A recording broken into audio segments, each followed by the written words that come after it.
नमस्कार, मी सुनील भागवत, व्यवसायाने आर्किटेक्ट आहे. गेल्या काही महिन्यांपासून मला हाय ब्लड प्रेशरचा त्रास होत होता. ॲलोपॅथीची मेडिसिन्स मी घेत होतो, पण त्याने काही मला फरक जाणवला नाही. ओळखीमध्ये डॉक्टर वैशाली भिडे यांचं होमिओपॅथी मेडिसिन घेऊन बघा असं मला सुचवण्यात आलं आणि त्यांनी जी औषधं मला दिली, जो हाय ब्लड प्रेशर आहे ते आता व्यवस्थित आहे. म्हणजे अगदी 215 पर्यंत गेलेलं ब्लड प्रेशर आता 130 पर्यंत आहे. हाय ब्लड प्रेशरमुळे झोप न लागणं, चिडचिड होणं, कामात लक्ष न लागणं, अशा बऱ्याचशा गोष्टी घडत होत्या. पण आता मी त्याच्यातून पूर्णपणाने बाहेर आहे आणि मी इनफॅक्ट सगळ्यांना सजेस्ट करीन की तुम्ही देखील होमिओपॅथी मेडिसिन घ्या आणि त्याचे होणारे चांगले परिणाम तुम्हाला नक्की दिसून येतील. होमिओपॅथी मेडिसिनचा कुठचाही साईड इफेक्ट नाही. डॉक्टर वैशाली भिडे यांचं नाव देखील रेकमेंड करेल. होमिओपॅथीला प्राधान्य द्या असं नक्की सांगेल. धन्यवाद.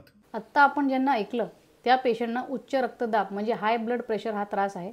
हा त्रास त्यांना त्यांच्या वर्क स्ट्रेसमुळे झालेला आहे काही महिन्यापासून. आपण त्यांची पूर्ण केस घेतली, त्यांना औषध दिलं आणि आठवड्यातनं 2दा बीपी मॉनिटरिंग केलं. 3 महिन्यानंतर असं आढळलंय की त्यांचे बीपी नॉर्मल रेंजमध्ये आहे. त्यामुळे आज आपण त्यांना ट्रीटमेंट बंद करा, होमिओपॅथिक ट्रीटमेंट असा सल्ला देणार आहोत. खाली माझा ॲड्रेस आणि कॉन्टॅक्ट नंबर आहे. आपल्यालाही जर हाय ब्लड प्रेशरचा त्रास असेल तर आपण होमिओपॅथिक ट्रीटमेंट अवश्य घेऊन पहा. धन्यवाद.